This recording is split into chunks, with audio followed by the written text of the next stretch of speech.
اور پھر حضرت جبریل کو بھیجا کہ جاؤ زمین سے ایک مٹھی بھر مٹی اٹھا کر کے لاؤ. یہ زمین پہ آئے اور زمین سے کہا کہ میں تو اس سے مٹھی بھر مٹی لے جانا چاہتا ہوں. تو زمین نے کہا کیوں؟ تو کہا اللہ انسان پیدا کرنے والا ہے اور انسان کچھ نیکی کریں گے تو وہ جنت میں جائیں گے اور کچھ گناہ کریں گے تو جہنم میں جائیں گے. تو وہ بہت روئی گڑ گڑائی, وہ آہو زاری کی, اس نے بڑی عاجزی کی کہ آپ ایسا نہیں کریں کیونکہ آدھے جنت میں جائیں گے یا کچھ جنت میں جائیں گے کچھ جہنم میں جائیں گے, تو میرا تو کچھ حصہ جہنم میں جلے گا نا, تو آپ مجھ پہ رحم کریں, مجھے ایسے ڈیوائیڈ نہیں کریں, تقسیم نہیں کریں آپ. تو حضرت جبریل کو ترس آ گیا, وہ واپس آ گئے. تو اللہ نے کہا میکائیل تم جاؤ, میکائیل کے ساتھ بھی یہی ہوا. پھر کہا کہ اسرافیل تم جاؤ, اسرافیل کو بھی ترس آ گیا, وہ بھی واپس آ گئے. اللہ نے کہا ملک الموت کو اسرائیل کو تم جاؤ. یہ آئے تو ویسی اس نے عاجزی کی. اسرائیل نے کہا میں تیری ایک نہیں سنوں گا, اس لیے کہ میں اپنے اللہ کا فرما بردار ہوں اور میں تیری نہیں سننے والا, میں تو اپنے اللہ کی فرما برداری کروں گا. اور مٹی اٹھا لی. تو اللہ نے کہا کہ روح نکالنے بھی اب تم ہی جان. الگ کرنے گئے تھے تو اب مٹی کو ملانے بھی. اب اسرائیل جب زمین کی آہو بکا پر ترس نہیں کھایا, اس لیے جبریل کسی کے رونے رلانے, حضرت اسرائیل کسی کے رونے رلانے پہ ترس نہیں کھاتے, وہ نکال لے آتے ہیں. اگر جبریل و میکائیل ہوتے تو وہ تو ترس کھا جاتے. اس کو ترس نہیں آتا جس کو ملک الموت کہتے ہیں, وہ تو اللہ کے حکم پہ عمل کرتا ہے. تو وہ مٹی اٹھائی, اور وہ مٹی بھی جو تھی نا وہ 60 قسم کی مٹی تھی. وہ جو مٹھی بھر مٹی تھی اس میں 60 رنگ تھے, 60 قسم کے رنگ تھے, کالا, سفید, سرخ, ایسے 60 قسم کے رنگ. اسی لیے دنیا میں 60 قسم کے لوگ پائے جاتے ہیں. ایشیا والوں کو دیکھو تو الگ کلر, افریقہ والوں کو دیکھو تو الگ کلر, اسی طریقے سے ہر ایک کے کلر الگ الگ ہے, لیکن وہ ہے 60 قسم پر. یعنی جتنی مٹی کے کلر تھے نا بس اتنے ہی کلر انسانوں کے بھی ہیں. کسی کو دیکھو تو ناک کھڑی ہے, کسی کی ناک چھوٹی ہے, کسی کی ناک چپٹی ہے, کسی کی ناک اٹھی ہوئی ہے نا, یہ سب ناک الگ الگ ہے. آنکھیں بھی چھوٹی کسی کی بڑی ہے, یہ ہے. لیکن آپ کو ایک بات بتا دوں آپ کی معلومات کے لیے کہ دنیا میں خوبصورتی سب سے زیادہ ایشیا کو اللہ نے عطا فرمائی, اس لیے کہ دنیا کا سب سے خوبصورت انسان ایشیا میں پیدا ہوا اور اسے مکۃ المکرمہ کہتے ہیں. آدم علیہ الصلوۃ و تسلیم کی مٹی وہاں سے اٹھائی گئی, لیکن جان آدم کی پیدائش مکۃ المکرمہ میں ہوئی. وہ ہمارے آقا محمد الرسول اللہ کی ذات, وہ کمال حسن حضور ہے کہ گمان نقص جہاں نہیں, یہی پھول خار سے دور ہے, یہی شمع ہے کہ دھواں. اگر آپ جائیں گے نا حج کے لیے, اللہ آپ کو دکھائے وہ دن, عمرہ کے لیے جائیں گے, پوری دنیا سے لوگ آتے ہیں, لیکن آپ کو سب سے خوبصورت انسان آپ کو ایشیا والے ہی نظر آئیں گے. بہرحال تو 60 قسم کی مٹی لی گئی. پھر اس پر اللہ تبارک و تعالیٰ نے اس کو مکۃ المکرمہ میں کعبے اور جو صفا مروہ ہے اس کے درمیان اس مٹی کو رکھا, اور اس مٹی کو رکھنے کے بعد اللہ نے اس پہ 40 دن تک بارش برسائی. ان 40 دن تک کے غموں کی بارش ہوتی رہی اور ایک دن خوشی کی بارش ہوئی. اس لیے انسان غمگین زیادہ رہتا ہے اور خوش کم رہتا ہے. اس کو غم زیادہ آتے ہیں کیونکہ انسان پر بارش جو برسی ہے 39 دن تک 39 ڈیز جو ہے وہ اس پر برسات ہوئی ہے غموں کی, اور ایک دن خوشی کی برسات ہوئی. اب اس مٹی کو خوب پتلا کیا گیا. ظاہر سی بات ہے برسات بھی ہوگی مٹھی بھر مٹی پر, اس کا حال کیا ہوا ہوگا. پھر اللہ تعالیٰ نے اس پہ ہوائیں چلائی تو وہ گارا بن گئی اور اس میں سے بو آنے لگی, یعنی کھنکتی ہوئی مٹی. پھر فرشتے اس کو جنت میں اٹھا کر کے لائے. یہ سب کام اللہ فرشتوں سے کروا رہا ہے.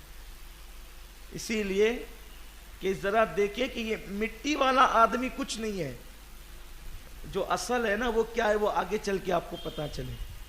پھر فرشتے اس کو لائے اور اللہ نے اپنے دست قدرت سے اپنے ہاتھوں سے آدم علیہ السلام کا پورا جسم بنایا.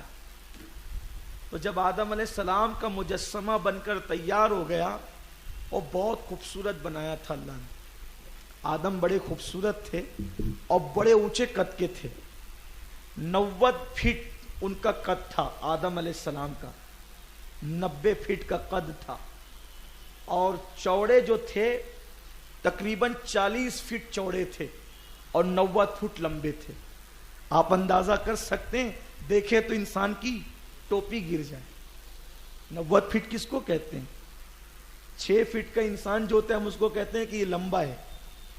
6 فٹ کا انسان, 6.5 فٹ کا انسان اس کو لمبا کہتے ہیں. اب سوچئے 90 فٹ کس کو کہتے ہیں.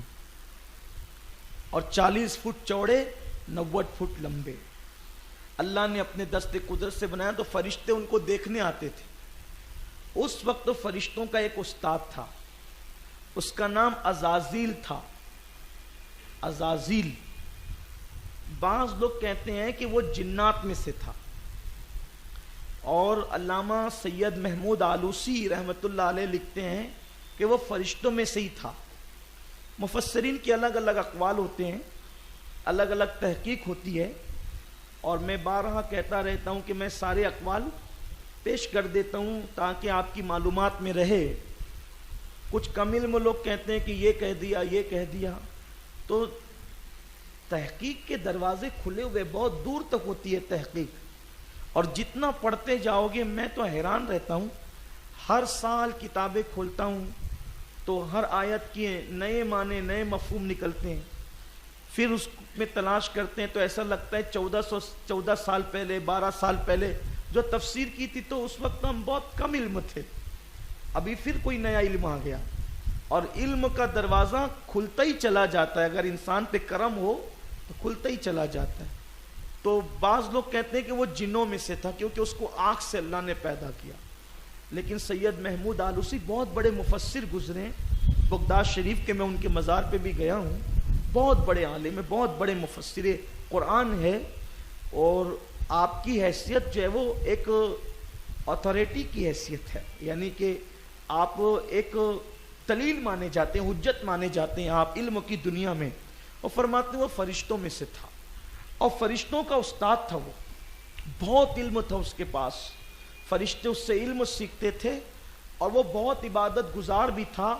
زمین کا کوئی چپا ایسا نہیں بچا جہاں اس نے سجدہ نہیں کیا. آسمان پہ کوئی حصہ ایسا نہیں بچا جہاں اس نے سجدہ نہیں کیا. یعنی 80,000 سال تک اس نے عبادتیں کی ہے. اور فرشتے اس کو جھولا جھلاتے تھے جنت میں, جنت کے باغوں میں وہ جھولا جھولتا تھا. بڑا عبادت گزار, بڑا متقی, بڑا پرہیزگار, بڑا عابد و زاہد کہلانے والا. تو وہ بھی فرشتوں کے ساتھ دیکھنے کے لیے آیا, اور دیکھا تو اس کو حضرت آدم علیہ السلام سے حسد ہو گیا کہ بھئی خلافت مجھے نہیں ملی, اس کو کیوں ملی. تو اس نے, فرشتے بھی حیران رہتے تھے, تو اس نے چونکہ تھے سب شاگرد, تو اس نے فرشتوں سے کہا اس میں کچھ نہیں ہے, یہ مٹی کا جو بنا ہے نا یہ پتلا, اس میں کچھ نہیں ہے. اس کے جسم میں جگہ جگہ سوراخ ہے, اگر یہ زیادہ کھانا کھائے تو یہ چلنے کے قابل نہیں رہے گا. صحیح کہا تھا اس نے, بات صحیح کہی تھی لیکن حسد میں کہی. اگر یہ زیادہ کھا لے, بھئی آدمی زیادہ کھا لے, آپ خود ہی سوچیں اگر تراویح میں ہم زیادہ کھا کے آ جائیں تو اٹھنا بیٹھنا رکوع سجود بھی دشوار ہوتے ہیں, اور نہ کھائیں تو بھی بے کام کا ہو جائے, نہیں کھڑا بھی نہیں ہو سکے. جو لوگ افطار کر کے صرف آتے ہیں تو ان کے لیے بھی دشواری ہے. تو نہ کھائے تو بھی مسائل, کھا لے زیادہ تو بھی مسائل, کا کچھ نہیں ہے. مگر ہاں اس کے سینے میں بائیں طرف ایک پیٹی ہے, وہ پیٹی میں شاید کوئی ایسی چیز ہے جس کی بنیاد پہ اس کی ترقی ہے. اور یہ بھی بات اس نے صحیح کہی تھی, اسی پیٹی کو ہم دل کہتے ہیں, قلب کہتے ہیں, اور انسان صرف دل کی وجہ سے ہی افضل ہے, اس لیے کہ دل کا کام ہی محبت کرنا ہے.